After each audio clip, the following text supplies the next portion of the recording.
Halo sahabat Fakta Dunia Story, selamat datang kembali di channel Fakta Dunia Story.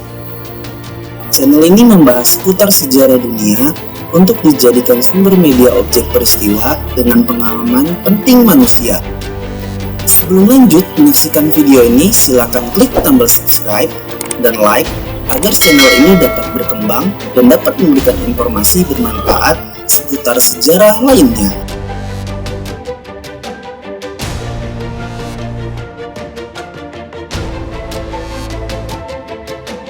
Lahirnya komunisme di Republik Rakyat Cina.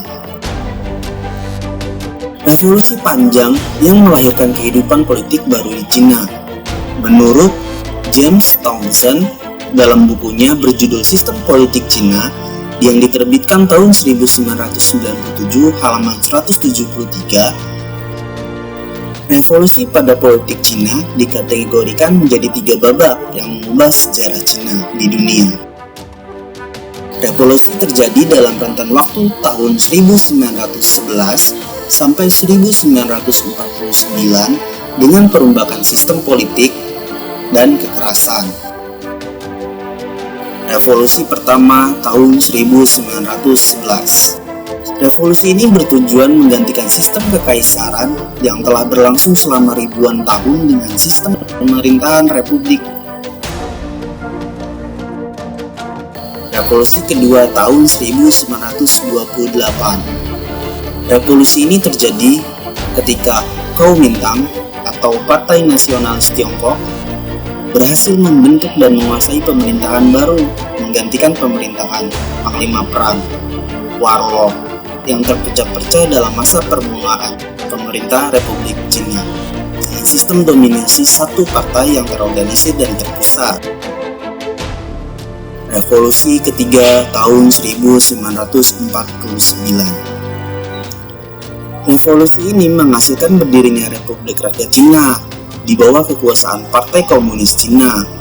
Nah, sahabat Fakta Dunia Story, pada kesempatan kali ini kita akan membahas peristiwa revolusi ketiga yang saya anggap menarik dan berkaitan tentang politik Cina yang sampai saat ini masih dipegang, yaitu paham komunis, di mana kita tahu saat ini Cina merupakan salah satu negara di Asia yang berpaham komunis. Partai Komunis Cina diawali peristiwa peperangan Jepang dan Cina yang dimenangkan oleh Jepang dan memunculkan peristiwa penting dalam sejarah yang dikenal sebagai peristiwa Cina. Partai Komunis Cina yang terbentuk berawal dari studi Marxisme di Universitas Nasional Beijing. Anggota studi ini diisi oleh para mahasiswa dan juga seorang pustakawan bernama Mao Zedong.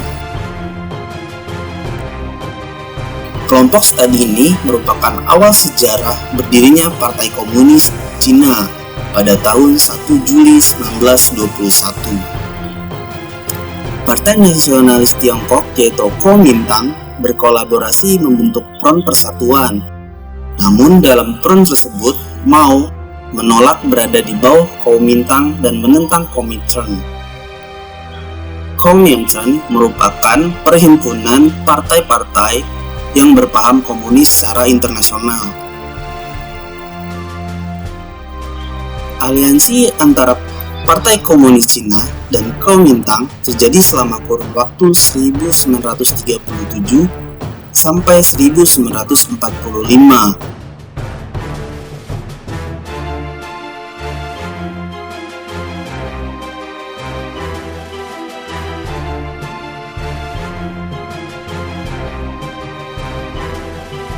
Mao meskipun menolak, tetapi ia tetap mengontrol tentara merah di daerah-daerah yang ia sudah dibebaskan. Penduduk yang tadinya dipimpin oleh tentara merah berjumlah 2 juta menjadi meningkat sekitar 95 juta dan pasukan merah meningkat dari 30.000 menjadi hampir 1 juta. Pada awal aliansi, Partai Komunis Cina memanfaatkan kesempatan beroperasi di kota-kota dan banyak aktivis Partai Komunis Cina yang menekam dalam penjara dibebaskan.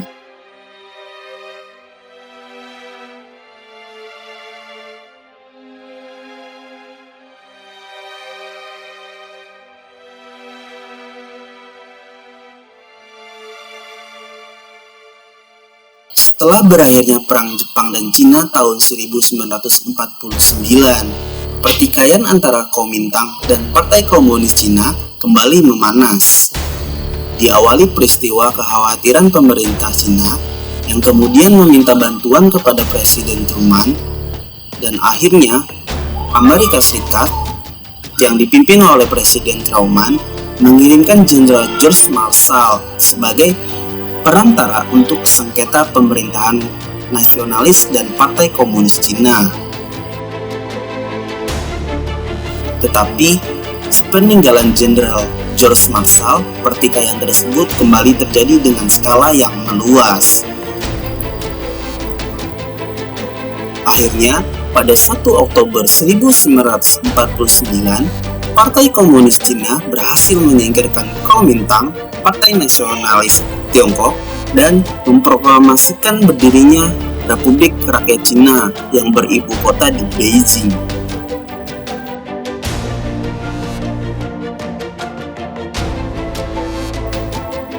Bendera nasional Republik Rakyat Cina berwarna merah, melambangkan revolusi dengan 4 bintang kecil-kecil berwarna kuning.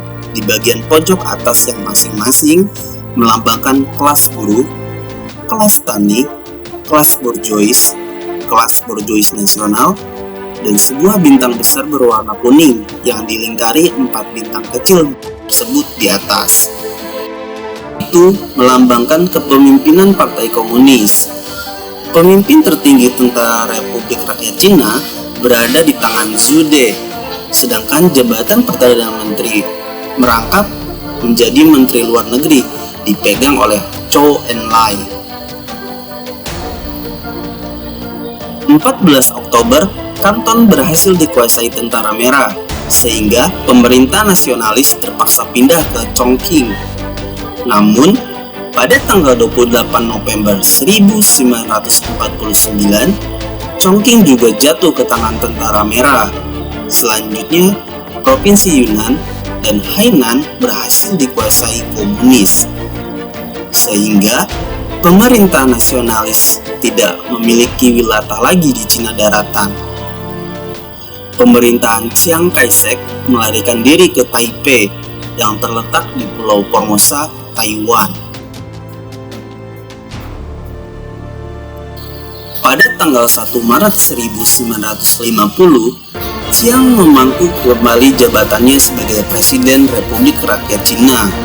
Setelah pernyataan berdirinya Republik Rakyat Cina, Uni Soviet segera memberikan pengakuan kedaulatannya terhadap Republik Rakyat Cina dan memutuskan hubungan diplomatiknya dengan pemerintahan nasionalis Cina. Negara-negara satelit Uni Soviet ikut menyatakan pengakuan kedaulatan bagi Republik Rakyat Cina. India merupakan negara di luar blok Soviet yang pertama kali memberikan 23 pernyataan kedaulatan atas Republik Rakyat Cina. Tepatnya pada tanggal 30 Desember 1949. Pada tanggal 6 Januari 1950, Inggris menyatakan pengakuan kedaulatan terhadap Republik Rakyat Cina, sehingga Inggris merupakan negara demokratis barat pertama yang mengadakan hubungan dengan pemerintahan komunis Cina. Itulah sepenggal sejarah terbentuknya Republik Rakyat Cina dan Komunis Cina. Semoga informasi ini bermanfaat untuk kita semua. Jika kalian suka dengan video ini, silakan tekan like dan komen.